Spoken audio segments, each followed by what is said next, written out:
Som a punt de començar, per tant, avui comencem el quart curs de coneixement de Catalunya Espiritualitat que organitzem des de FTA Cristians de Base. És un curs que comença avui, dia 26 de febrer, i es tancarà el dia 9 d'abril. I és un curs que girarà entorn de la figura d'Antoni Gaudí, l'arquitecte, i que intentarem tocar diversos aspectes així just l'any abans del que és l'any Gaudí, que serà el centenari de la seva mort, que serà l'any vinent. Però creiem que Gaudí es troba en una fase de beatificació i hi ha tot de comissions que treballen, uns responsables, i que sobretot el que subratllen és una part de la seva figura, que és la part de l'home de fe, del creient, tal com era, i també acaben subratllant també l'aspecte com a gran arquitecte. Però, clar, nosaltres creiem que també hi ha un aspecte que quedarà una mica més amagat en tot aquest procés de commemoració de l'any Gaudí, que serà l'aspecte de persona fermament arrelada al país en totes les facetes i de compromís amb el país. Aleshores, tocarem tant vessant des del tema com a arquitecte, com a persona que dissenya també mobiliari, com quin lloc té dins el modernisme, també l'home de fe, però també el que ens interessa ara tocar és el context històric en què va viure Gaudí. O sigui, com va néixer en el moment que neix, que passa al segle XIX, i una mica el moment de morir, què li toca viure. I la persona que ens ha semblat que era idònia per fer-ho és el doctor Jordi Casassas Imbert, que és historiador, catedràtic emèrit de la Universitat de Barcelona. La seva assignatura, evidentment, s'ha dedicat a la història contemporània a través de moltíssims llibres.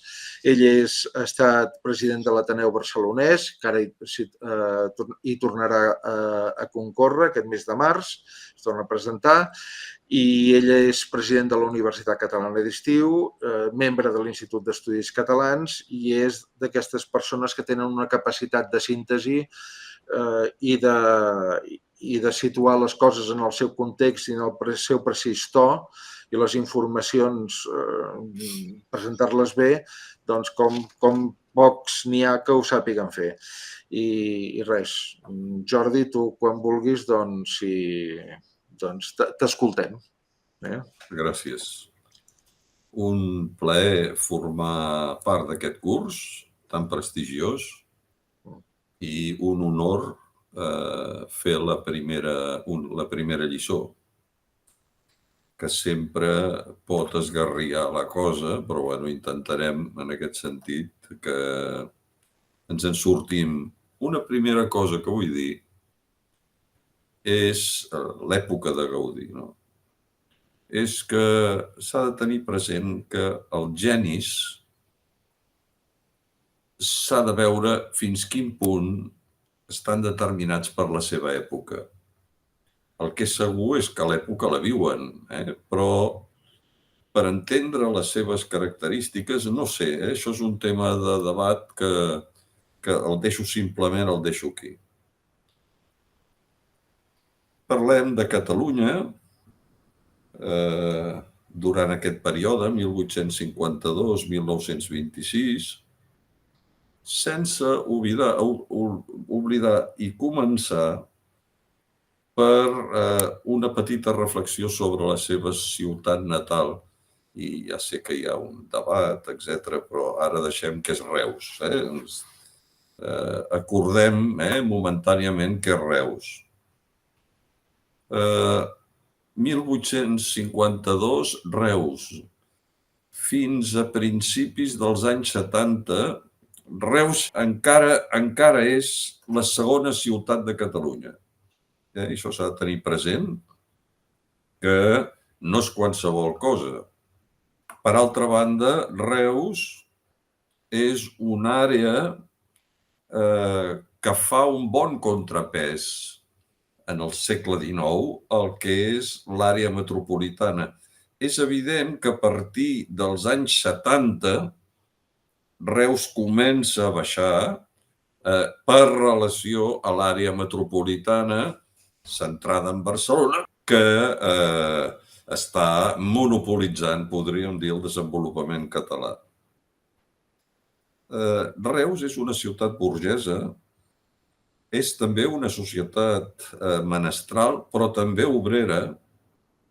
És un referent pel que fa referència al sud de Catalunya. És una societat amb bullangues. És una societat que sobresurt per la formulació del catalanisme culte i radical. Té el centre de lectura com una de les entitats socials importants, fundat el 1859, per tant, un any abans que l'Ateneu Català de Barcelona. O sigui que Gaudí és un personatge que viu i es forma i arrenca, podríem dir, a la vida en una ciutat dinàmica. Una ciutat que, a més, té un comerç que la lliga a l'Europa occidental, aquella famosa Reus, París i Londres, i també hereu d'una meitat primera del segle XIX, una societat tumultuosa, una societat que fomenta la incertesa, en la que el país, Espanya, està encara per definir quin serà el seu sistema polític, una societat amb guerres civils, una societat amb, sobretot aquestes àrees més dinàmiques, amb desconnexió respecte de l'Estat, de Madrid, per entendre'ns. Per tant, jo penso que això és un tret que podia influir-lo. Arriba el sexenni democràtic, 1868-1874, a la vintena, per tant, ja amb una personalitat una mica formada, sense exagerar, i conviurà amb aquell període que a mi em sembla que aquest sí que serà bastant determinant respecte de la seva evolució posterior. S'ha dit que el sexenni a Espanya ve a ser l'equivalent de les revolucions del 48 europeus, per tant, una època, un moment de grans replantejaments, de gran tensió, de gran radicalitat, i jo no sé si bona part del seu tarannà introspectiu i conservador, podríem dir en aquest sentit, i religiós, no depèn d'aquesta situació del sexenni democràtic. Ho aventuro, em sembla en aquest sentit que seria lògic fins a un punt, i com que ell, per un cantó, passa a Barcelona, i per tant en aquest sentit passa a l'epicentre de la revolució, i serà vista com a un període realment revolucionari, però per altra banda té uns estudis, té una professió, està arrencant, però en aquest sentit està obligat també a seguir l'evolució europea, influït per aquesta evolució europea.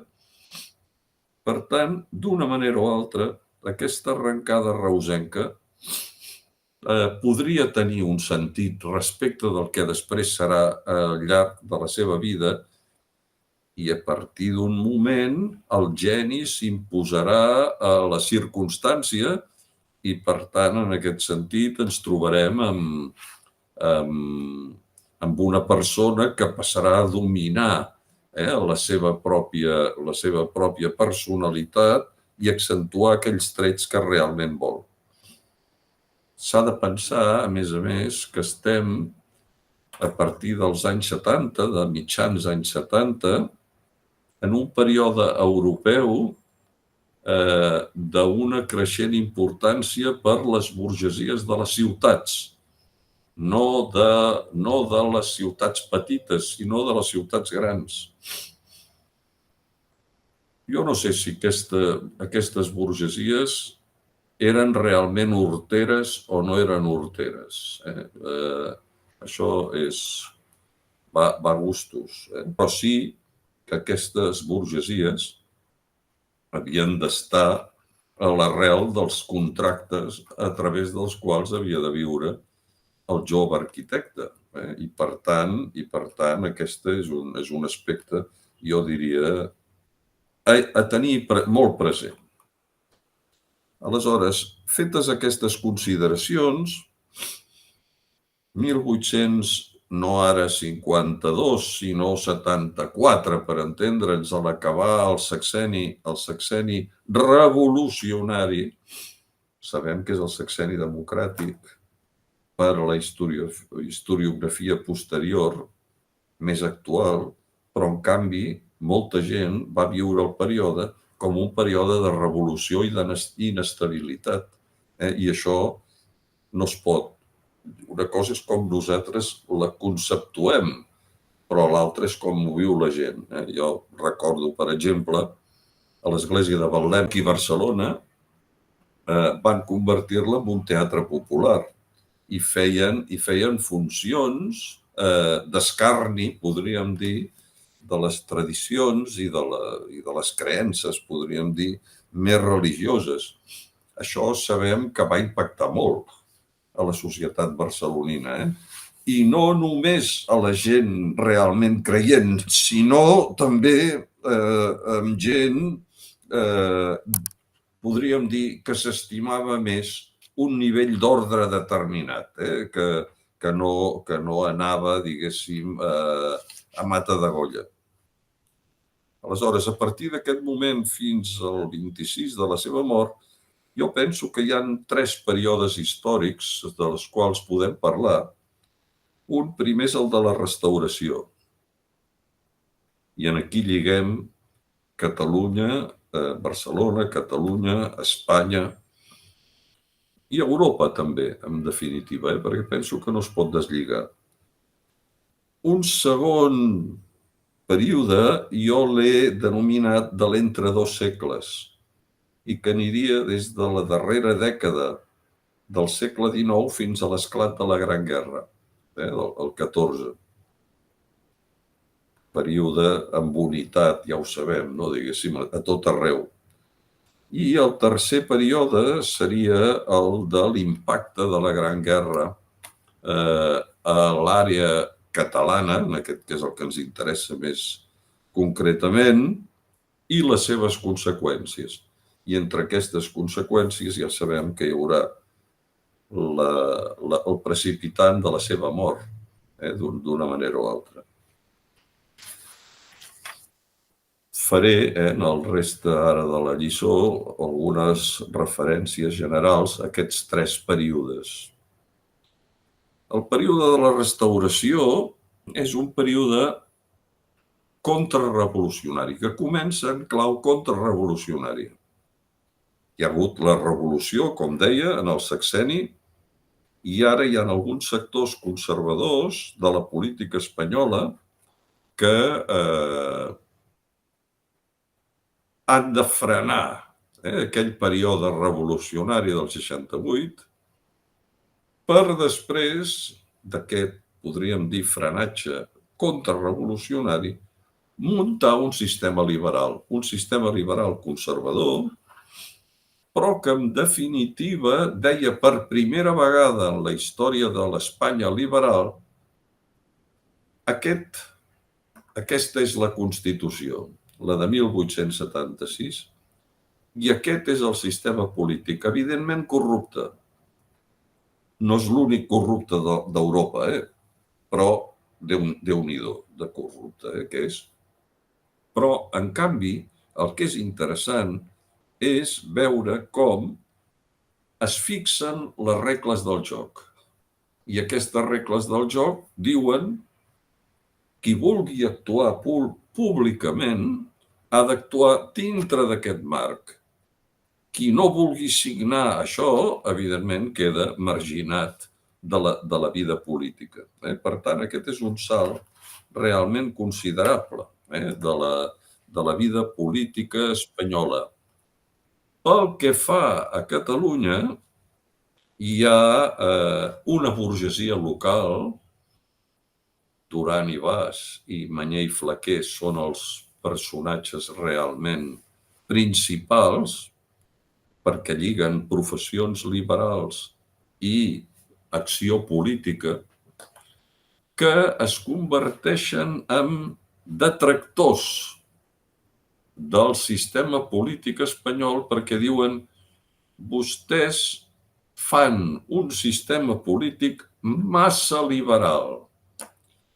I nosaltres, a Catalunya, sabem que en aquests sectors populars, republicans, obrers, etc., quan se'ls hi dona un marge X, la cosa acaba amb revolució. Vostès, en canvi, a Madrid viuen amb el caciquisme, viuen amb l'aristocràcia, viuen amb el que sigui, no? I, per tant, la revolució real la tenen molt lluny. I vostès, per tant, poden parlar en teoria. Nosaltres, aquí a Catalunya, no podem parlar només en teoria.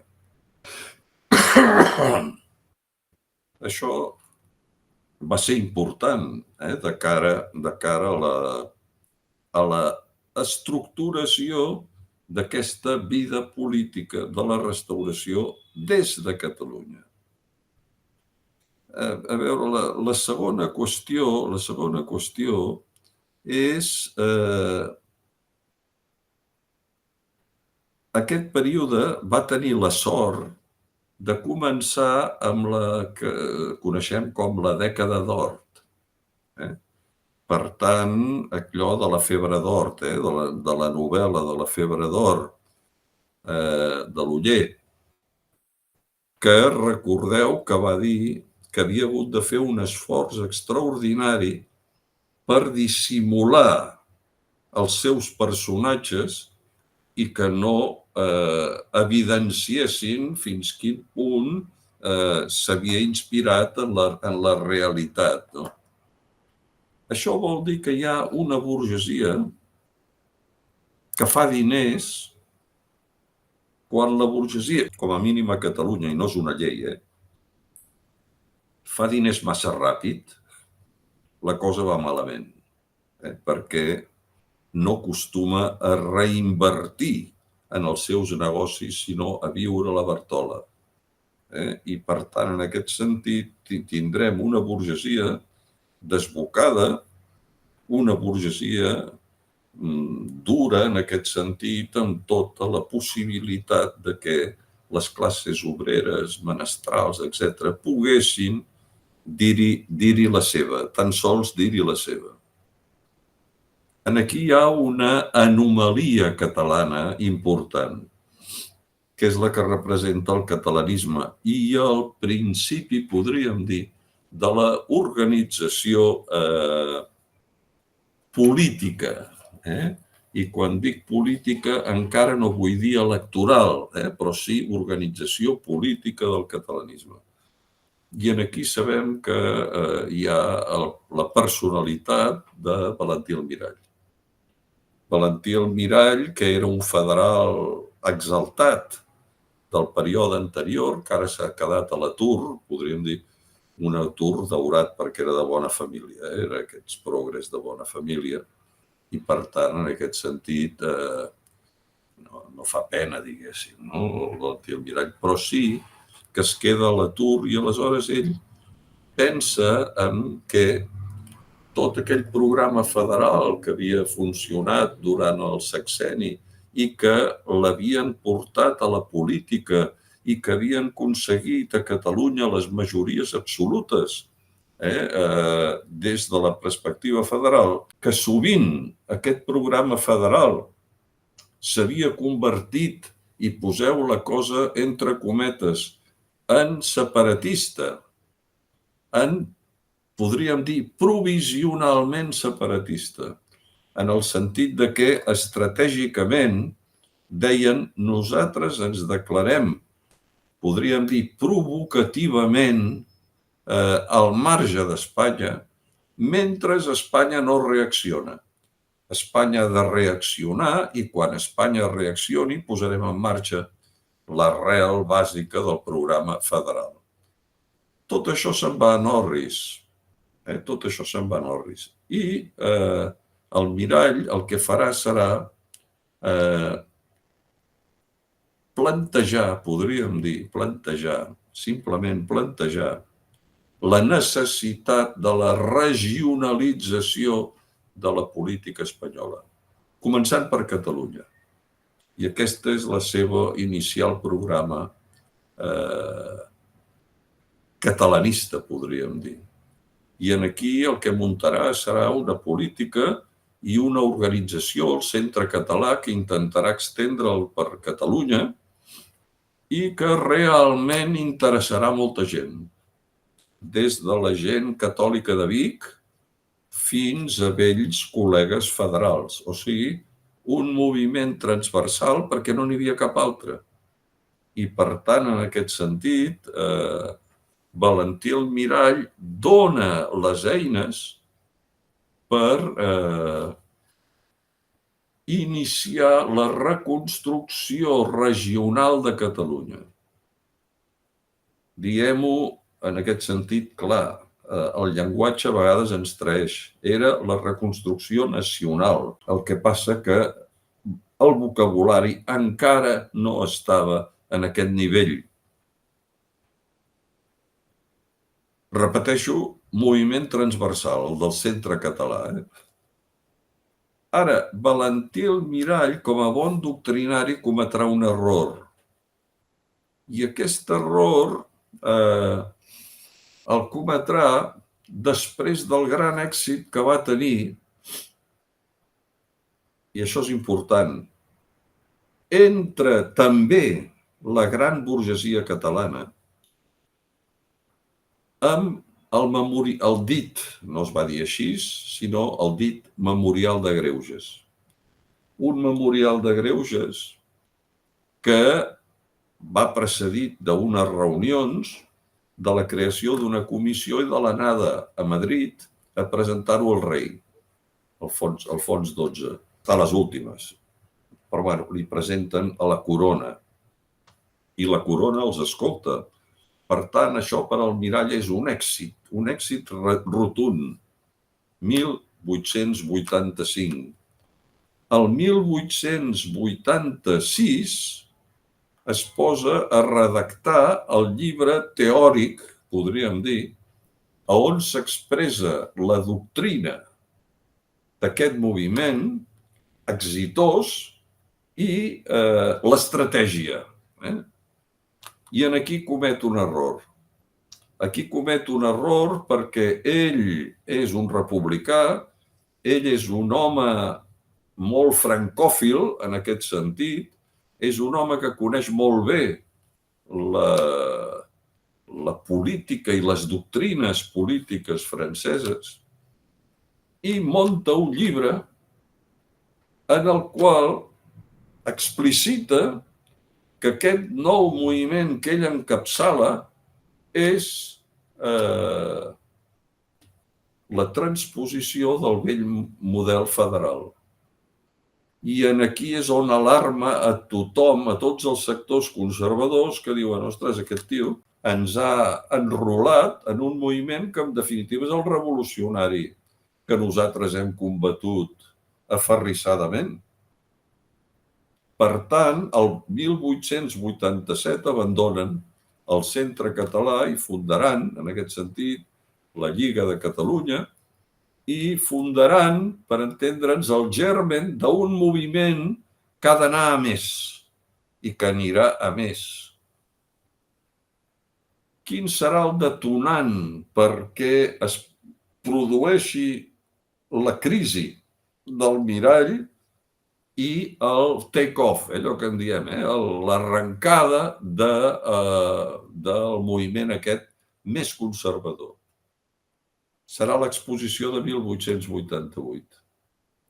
I l'exposició de 1888, que evidentment va interessar molt a Gaudí i a tots els arquitectes, Domènech i Montaner i tanti, tutti quanti. El que va ser és radicalment combatuda aquesta exposició per al mirall. En teoria tenia la seva raó, perquè ell deia a 1885, més o menys, s'ha acabat la dècada d'or. Ara entrem en una fase típica dels països sense estat, les regions, podríem dir, que quan entren en decadència no pinten res, no compten per res. Per tant, en aquesta exposició, Barcelona va fer el ridícul. No interessarà a ningú ni vindrà ningú. Els conservadors van entomar entusiàsticament el projecte d'exposició. I què va passar? Sempre és la vella, podríem dir, polèmica. Quants visitants van venir, quants expositors hi va haver. Però això tenia una importància secundària. El que hi havia aquí darrere era la voluntat per part de la burgesia de fer la Barcelona gran, de fer la Barcelona urbanísticament gran i realitzar les grans obres, podríem dir, com després en el 29 o com després en el 92. Aquestes manifestacions en les ciutats regionals tenen un valor afegit. I, és clar, la burgesia va veure que aquests sectors conservadors l'encertaven, d'una manera o altra l'encertaven, i que el mirall no. I aquí va començar la decadència almiralliana. És, podríem dir, el gir que culminarà el 1891 amb la creació de la Unió Catalanista. Aquí, però, jo diria que entrem en el segon període que deia, el de l'entre dos segles, període europeu, període de la gran burgesia europea, la joie de vivre de la burgesia europea, que d'una manera o altra també intenta participar la burgesia local catalana.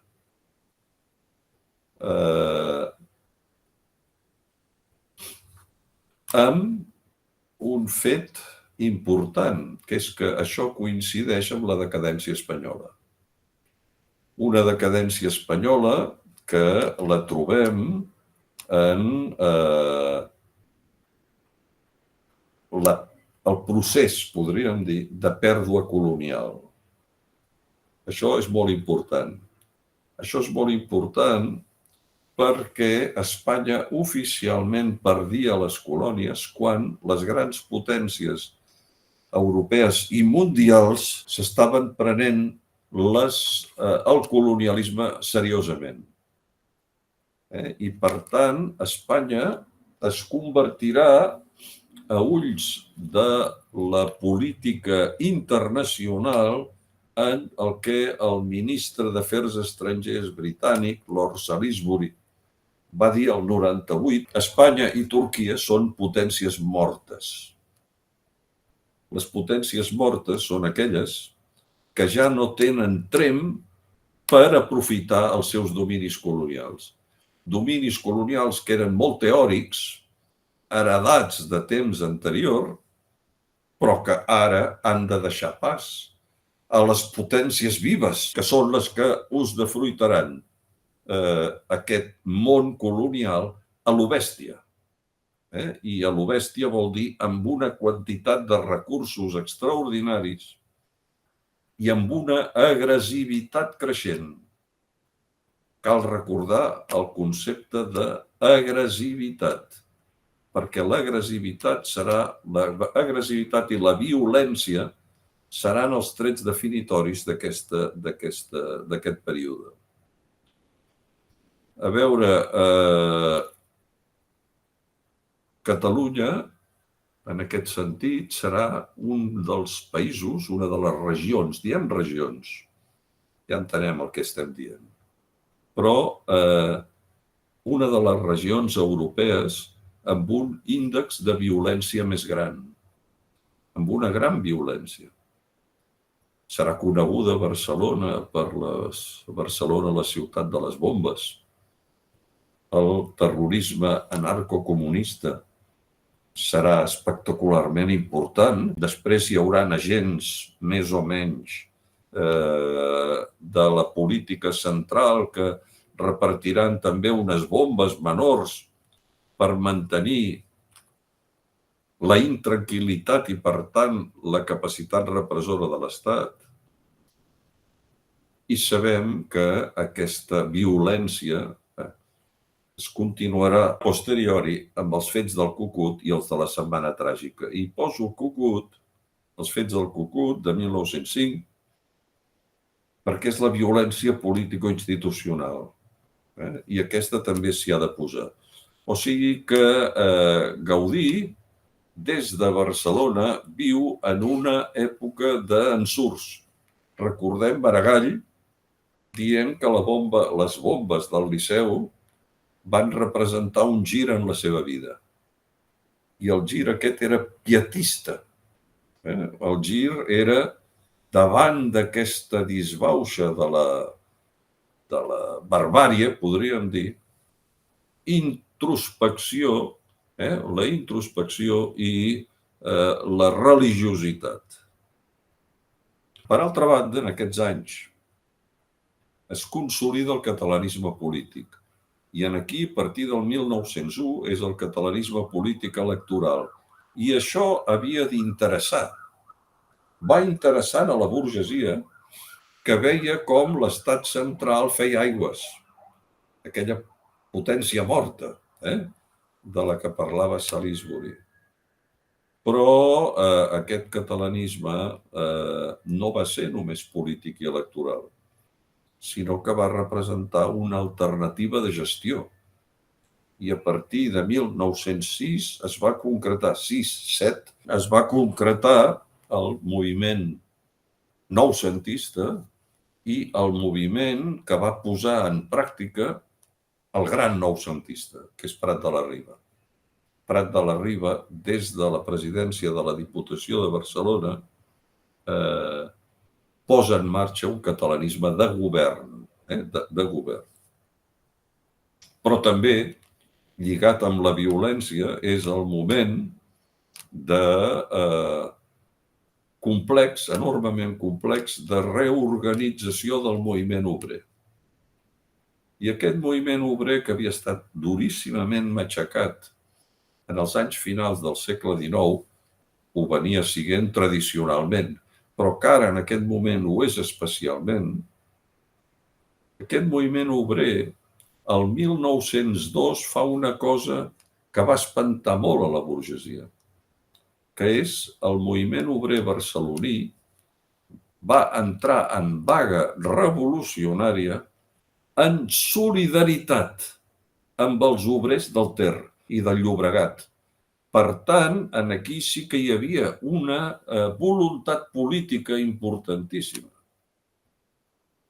I aquesta voluntat havia d'acabar, sobretot per l'exemple francès coetani, allà amb una proporció major, havia d'acabar amb la creació d'un nou organisme.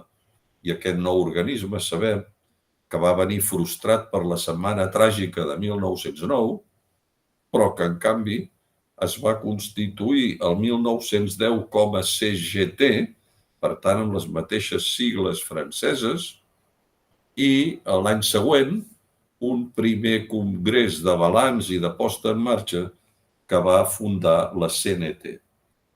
Per tant, aquí tenim el catalanisme de govern, tenim l'organització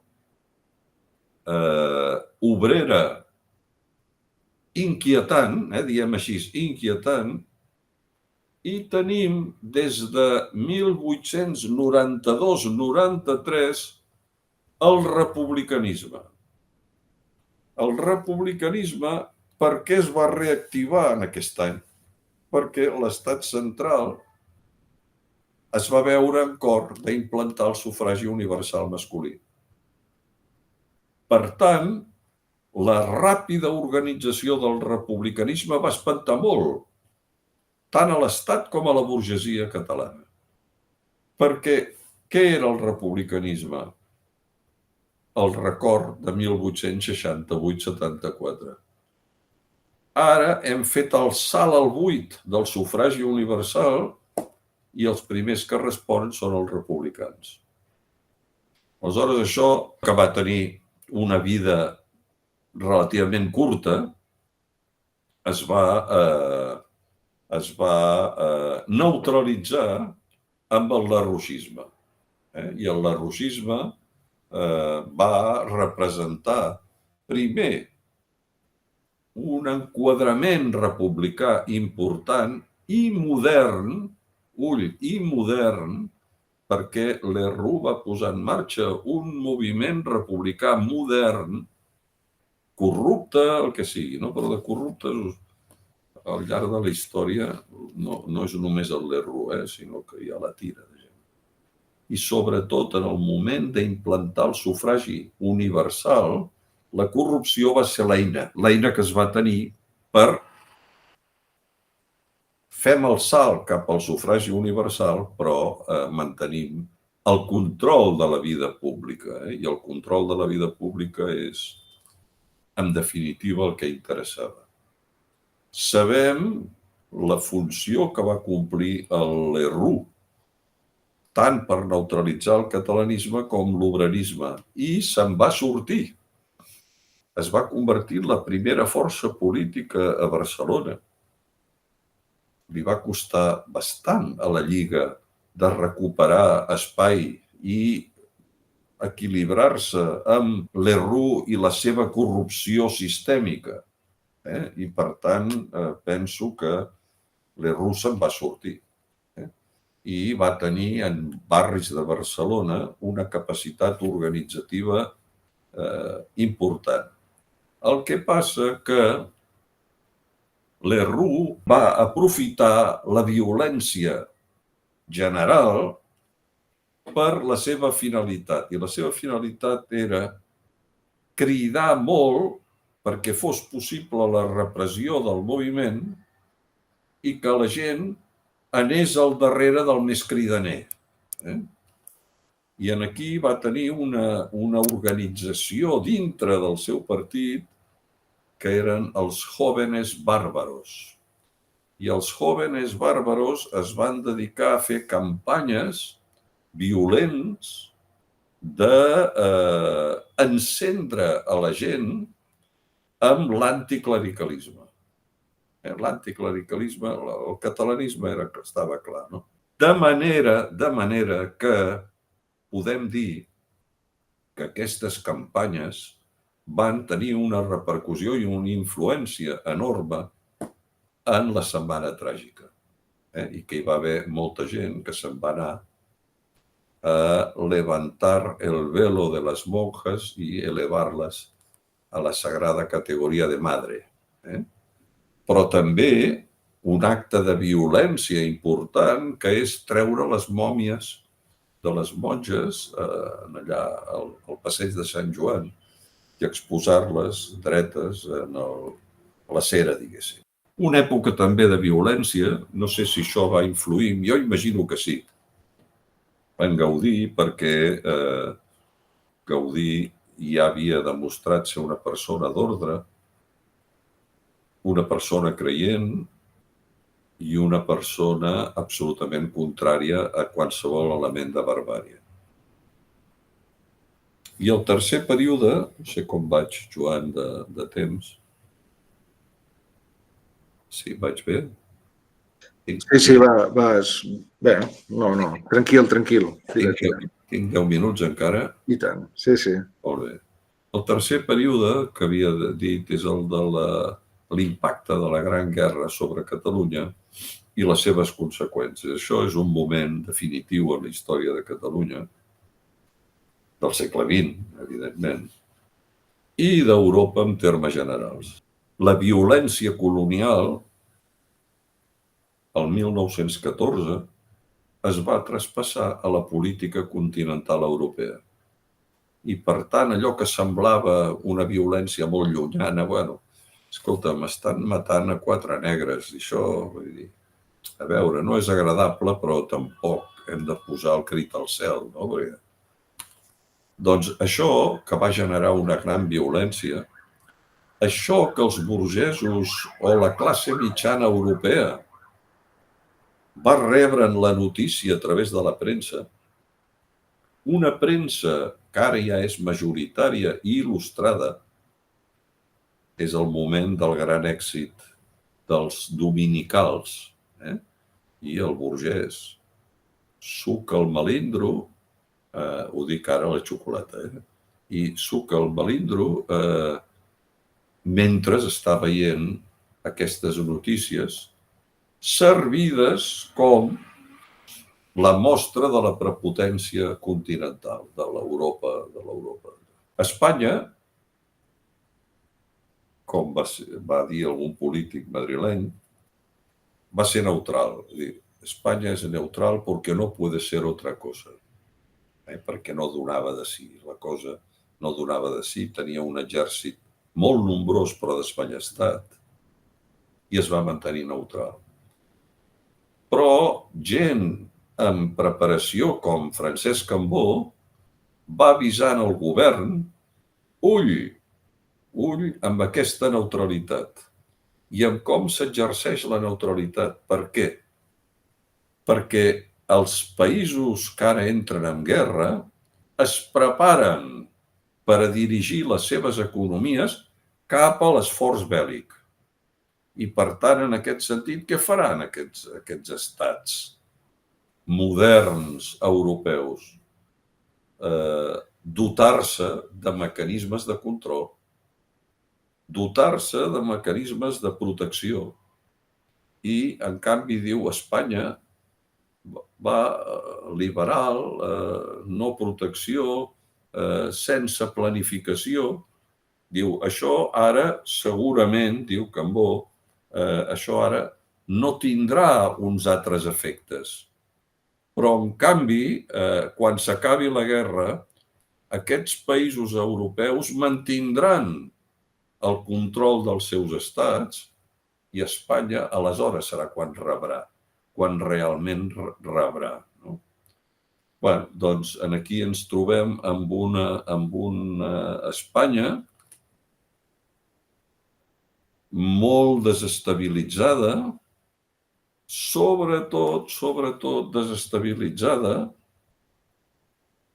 aparentment en positiu, perquè a partir de 1915, finals ja de 1915, les potències europees es trobaran exhaurint els seus pressupostos.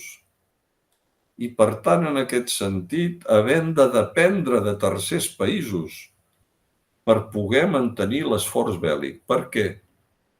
Perquè la Primera Guerra Mundial, a partir de finals del 14 i mitjans del 15, va estar clar que es convertia en una guerra de posicions. Per tant, amb una guerra en la qual d'entrada hi havia una trinxera que es anava consolidant, però que tenia d'entrada ja 800 quilòmetres pràcticament des de Suïssa fins a l'Atlàntic. I, per tant, en aquest sentit, què era això? Una carnisseria. Una carnisseria de persones d'homes, podríem dir, però també de material. I aquest material s'exhauria i es feia malbé amb una rapidesa extraordinària. Però, a més, hi havia d'haver medicines i instrumental sanitari per fer front a la multitud de ferits. Però, a més, aquesta gent al front havia de menjar cada dia. I, per tant, l'Estat havia de militaritzar l'economia a la rereguarda per poder fer que la gent a la rereguarda s'impliqués en l'esforç bèl·lic.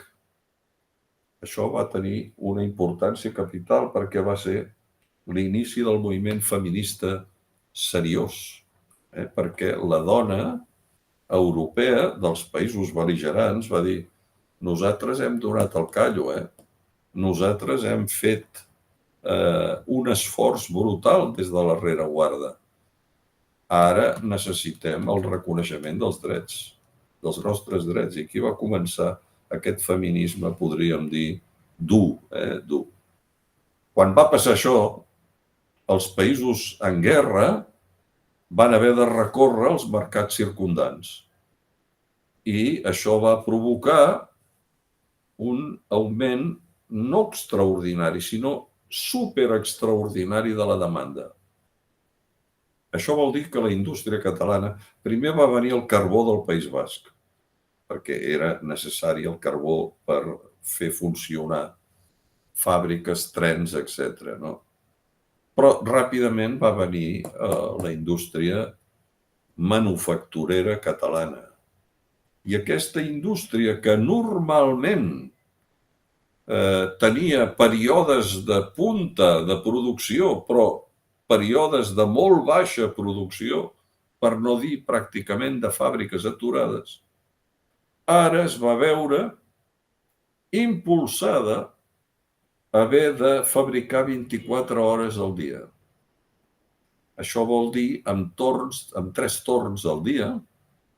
Això vol dir que aquesta burgesia no es podia permetre grans vagues, havia de plegar-se, podríem dir, a les exigències de la classe obrera, però després ja s'ho cobrava amb l'augment dels preus. O sigui que estigueu tranquils, que no van guanyar, els obrers no van guanyar perquè no guanyen mai, pobres. Això és un tema importantíssim. Va ser tan gran la demanda que es va potenciar, desfermar, podríem dir, perquè la paraula seria desfermar, la primera gran immigració extracatalana, els xarnegos. Els xarnegos, bàsicament, provinents de Múrcia, d'Andalusia oriental, alguns d'Extremadura. Penseu que l'impacte d'aquesta immigració és proporcionalment superior al dels anys 60. O sigui que va ser importantíssim. I això va canviar el moviment obrer català. El moviment obrer català es va trobar de cop amb una quantitat d'obrers que arribaven sense tenir ni idea del treball industrial, vivint amb xaboles a les perifèries de Barcelona i als pobles de l'àrea metropolitana, i, per tant, amb un obrerisme que s'havia de integrar. La CNT havia sigut un sindicat minoritari, el 1915 tenia 15.000 afiliats. Durant tot el segle XIX els sindicats catalans havien sigut petits. Ara no poden tenir sindicats petits fets de gent amb gran consciència obrera. Han de fer un sindicat gran. I aquest sindicat gran és el que el 1918 faran en el Congrés de Sants, els sindicats unitaris. Per tant, de cop, el sindicat CNT es va convertir en una potència política, no perquè fes política electoral, sinó perquè va ser un contrapoder importantíssim a la societat catalana. Aquí tenim, podríem dir, el panorama terrible d'aquestes àrees, Catalunya entre elles, circundants dels països en guerra. Àrees més o menys tradicionals, amb constitucions endarrerides, que ara de cop es veuen dinamitzades, potenciades i, per tant, en aquest sentit, desbordant el sistema de la restauració. Penseu que la Constitució de la Restauració era la de 1876, sense reforma. Però de 1876 a 1918, la realitat de la perifèria havia canviat radicalment. Aquí ens trobarem amb el desballestament de l'estat de la restauració. No sabrà resistir aquest estat de la restauració i el que intentarà és un recurs, podríem dir, habitual, per entendre'ns, que és fer governs de concentració, dita de concentració nacional. I partits una mica més progressistes, liberals i el Partit Conservador hauran de repartir-se el govern per mirar d'equilibrar el país. I aquí es produirà la gran crisi de 1917. Obro un petit parèntesi d'una cosa que tothom sap, que és el 1917 hi ha la Revolució a Rússia. I per tant, el moviment obrer és més perillós perquè té l'exemple rus. Bé, no em voldria estendre molt, però sí simplement dir dues coses. La primera, a Catalunya es va produir a partir de 1919, quan es va fer evident la recessió brutal de la postguerra, la vaga de la canadenca i l'inici de la dita guerra social. Recordeu aquella obra literària Quan mataven pels carrers. Quan mataven pels carrers, que això és una obra literària, com sabem, no? Però els diaris de l'època, els diaris importants de l'època, tenien tots ells una secció que es titulava Los muertos del día. O també es podia titular, Los muertos del día, bàsicament era això. Cada dia morts, 1919, 1921, quasi 22, i per tant, en aquest sentit, una inestabilitat política total, tan gran que podríem dir que proporcionalment al nombre d'habitants de la regió catalana, la violència aquí va ser superior a la del nord d'Itàlia, que va propiciar l'ascens del feixisme. O sigui que no és una broma. I per tant, en aquest sentit, podríem dir que això representa un desgavell enorme que per força havia d'influir en Gaudí.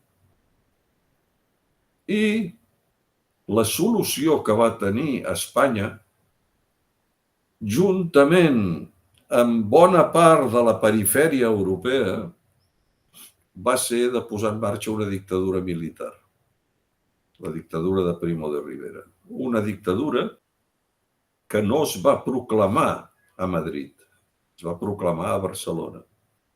i es va proclamar la matinada del 12 al 13 de setembre del 23, justament després de que el dia anterior la celebració de l'11 de setembre fos una celebració realment dura, amb una intransigència important, amb un projecte polític que va ser el pacte tripartit entre els patriotes catalans, bascos i gallecs, per tant, un projecte desestabilitzador des de la perifèria, i amb el moviment obrer.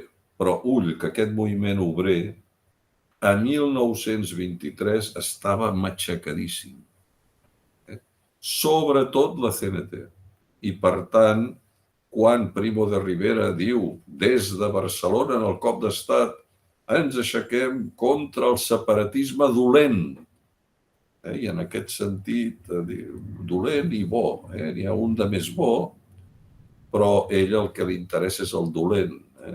Són els dels no patriotes, els de que volen destrossar Espanya. Bé, doncs jo penso que aquí aquest cop d'estat des de Barcelona va generar el clima que ràpidament, des del dia 18 de setembre, 12, 13, posem 13, cop d'estat, el 18, el Real Decret contra el separatisme.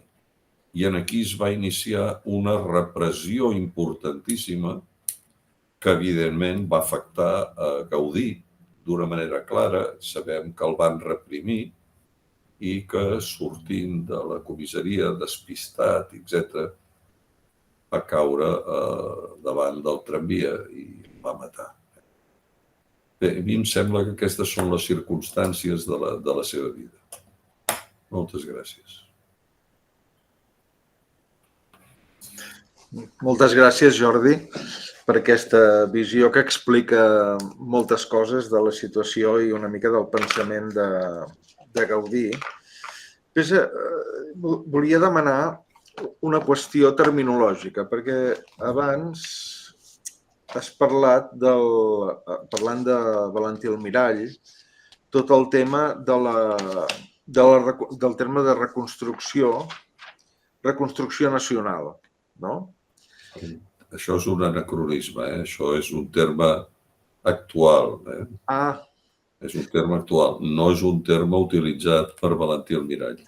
D'acord, perquè esclar, diguem-ne que el primer article fundacional de la Lliga Espiritual de la Mare de Déu de Montserrat, redactat, aquests estatuts redactats per Torres i Bages, parla que és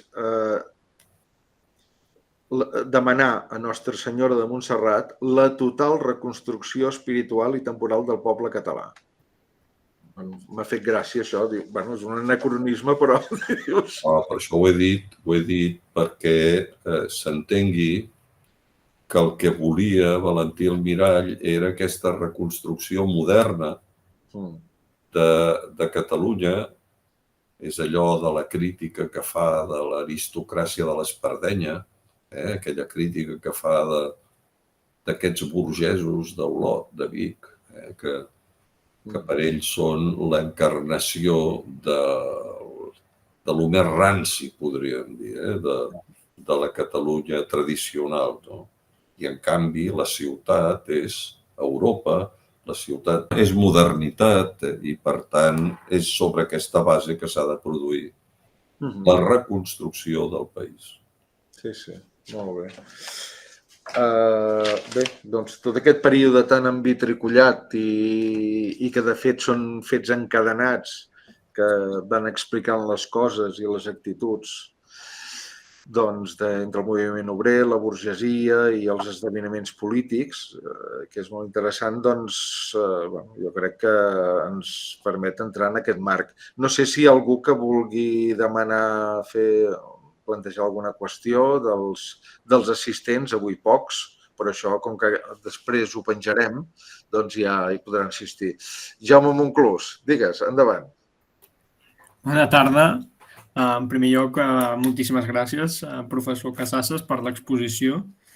Com sempre, un honor escoltar-lo.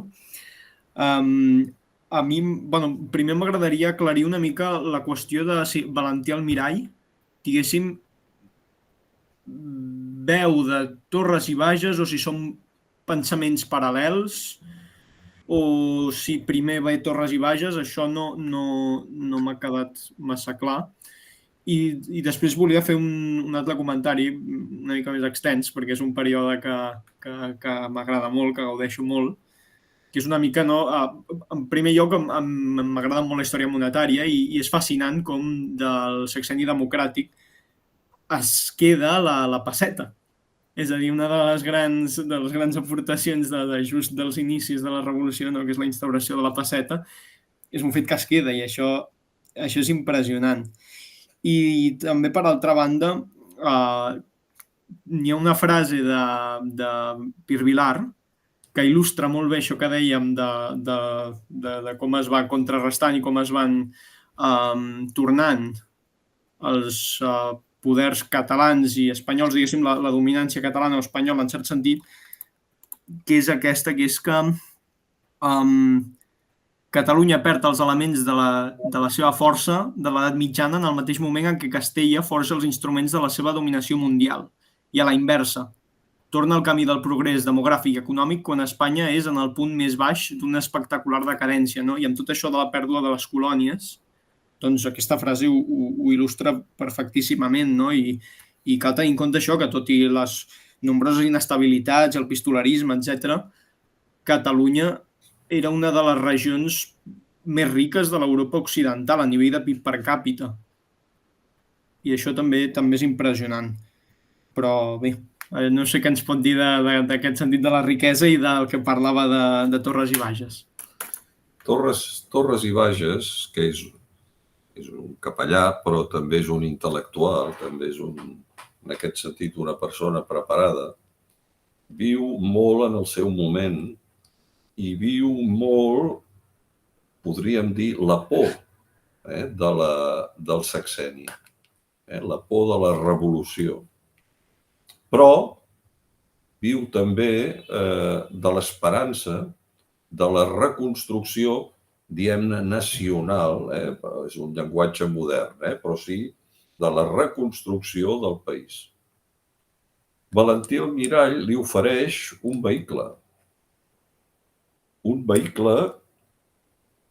que, a veure, es va extenent pels pobles de Catalunya. No és que només hi hagi un centre català, sinó que hi ha una organització que s'extén i, per tant, en aquest sentit, ells pensen, els vigatans pensen que bé, Valentí Almirall és Valentí Almirall, però que ells tenen una vitalitat que permetrà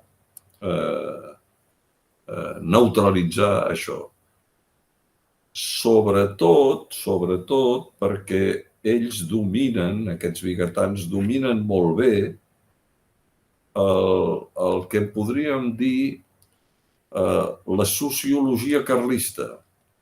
La sociologia carlista, que no vol dir el carlisme recalcitrant com a opció monàrquica, però sí que vol dir tota una sèrie de gent, Balaguer, Solsona, Berga, Olot, Vic, totes aquestes ciutats, si ens fixem en el mapa, pràcticament estan en paral·lel. Són les ciutats que han sigut el punt de contacte entre la muntanya i la plana i que aquí han excel·lit i que tenen tota una sociologia de petits propietaris, d'advocats, de metges, de notaris que viuen de la vida en aquestes ciutats. No són 4 replegats, no. Són gent intel·lectual, preparada, amb interessos concrets, i aquí Torres i Bages i el grup aquest vigatà això ho dominen molt bé. I, per tant, estan convençuts de que podran ser per dir-ho així, un contrapoder. Ara, quan Valentí Almirall diu no senyors, no. Jo que he sigut capaç d'organitzar aquest moviment i de portar-lo a Madrid i de que darrere del moviment la burgesia catalana em faci costat, jo ara dic, aquest regionalisme és això, és federal i veu intel·lectualment les fonts de la Revolució Francesa. Jo no conec el de pe a pa, no? La vida quotidiana de Torres i Bages. No sé si es va desmaiar al veure això, però va dir que això no jugava amb això, no era això. I, per tant, el primer que fa, ell, el Collell, etc., l'Arguimbau, tota una sèrie de gent, el que fa és de dir, fora, s'ha acabat. Muntem el nostre organisme, que serà una alternativa que tindrà un pes organitzatiu, no polític, encara no polític. Això vindrà més tard, no? I en aquest moviment els vigatans hi tenen un pes molt important. No només clerical, sinó també intel·lectual i organitzatiu. Per tant, en aquest sentit, jo penso que Valentí Almirall les va espifiar. Va tenir una, podríem dir, una crescuda d'orgull, o no sé, no vull menystenir-lo perquè és una personalitat indiscutible, però va tenir un desenfocament fruit de l'èxit. I aleshores va dir, no, aquest moviment només és això, no és tot, no, només és això. I qui no estigui aquí, fora. Doncs fora. I van anar fora. L'altre que m'has dit em sembla que era una burgesia... Volia relacionar la qüestió d'aquesta del creixement econòmic per molt de la inestabilitat, no? Amb tot l'augment aquesta també de l'espectacularitat arquitectònica, poder del moment. Sí, home, és que quan hi ha diner, hi ha diner. I aquesta gent va fer diners. I va fer diners en bona part a les colònies. En bona part a les colònies perquè l'economia catalana estava orientada al comerç exterior. I quan el comerç exterior tenia bones possibilitats internacionals, aquesta economia creixia molt, també a Catalunya. Després, com que eren gent intel·ligent, veient com anava la guerra a Cuba, van transportar els negocis a Nova York. I, per tant, van començar a fer negocis, a mantenir els seus negocis, però no sota bandera espanyola, sinó americana o el que sigui. I, evidentment, fent diners. Ara hi ha una cosa, no diré moda, però sí un corrent, una corrent historiogràfica, o no historiogràfica, sinó memorialística, que es dedica a perseguir esclavistes.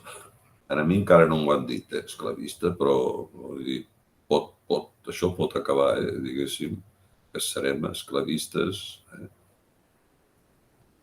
Ara bé, aquí passa bou per bèstia grossa. I ara resulta que tothom és esclavista. I molta gent no era esclavista. Molta gent d'aquesta que ara ha vingut allò anematitzat com a esclavista, no era tal esclavista. Ara, esclavistes...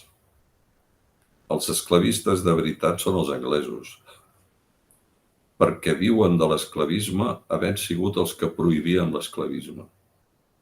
Ho prohibien per als altres, però ells, a la Índia, allà on sigui, vivien de l'esclavisme total.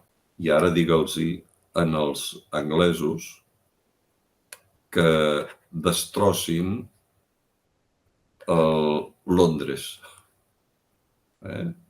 perquè Londres va estar fet, i el gran Londres va estar fet amb aquests diners. No era Càritas el que va fer Londres. El va fer aquest diner bestial, una quantitat impressionant de diner. Entre altres coses perquè no es pagaven impostos, pràcticament no es pagaven impostos, perquè no hi havia una regulació important i, per tant, tenien diners. Ara tots ens omplim la boca, no?, de l'Eixample modernista. Tenim 4 cases singulars, però després passegem per l'Eixample i està ple de cases secundàries, si tu vols, però que representen un... Després hi ha la crítica de que estan fetes de maons i de parets que només és un maó sobre l'altre i que, per tant, no és aquella cosa. Però, de tota manera, jo penso que això és aquesta burgesia que fa això i que ho fa, i que ho manifesta. Ara es fa el mateix i el diner se'n va a Suïssa o se'n va a Puerto Rico o se'n va allà on sigui. O se'n va a destrossar la Costa Brava, a destrossar l'Empordà, a destrossar la Cerdanya per ostentar, per ostentar. Però abans no. Abans aquesta burgesia competia per fer la ciutat. Gran, la ciutat. No sé si he contestat gaire. Moltes gràcies.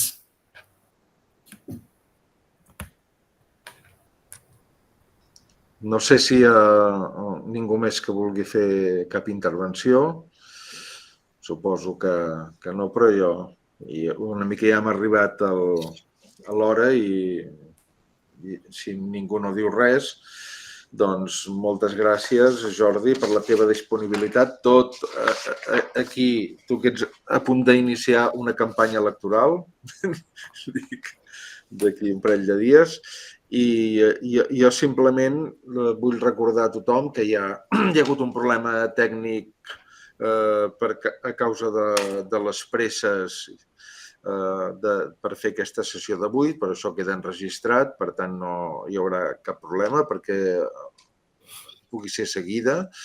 I simplement voldria dir que la segona sessió serà dimecres vinent, dia 5 de març, també a les 6 del vespre, i que tindrem amb nosaltres Josep Bracons, que és historiador de l'art, i ell és professor de l'Escola Superior de Conservació i Restauració de Béns Culturals de Catalunya i membre de la Comissió Assessora Artística de la Sagrada Família. Ell és un especialista en art gòtic i llavors farà un joc que serà interessant, que serà aquesta comparança entre la iconografia de la façana de la Glòria de la Sagrada Família, el temple expiatori, doncs aquest projecte d'Antoni Gaudí, amb les grans catedrals gòtiques. Farà un estudi de comparació iconogràfica que jo crec que també serà molt interessant. I res, doncs quedeu convocats i també tots els que no hi han pogut assistir avui els convocarem adequadament a la vinent sessió de la setmana entrant. Moltes gràcies, Jordi, i gràcies a tothom els que hi heu arribat a ser. Gràcies, Molt bé, adéu. Moltes gràcies, adéu. Adéu. Adéu-siau. Adéu.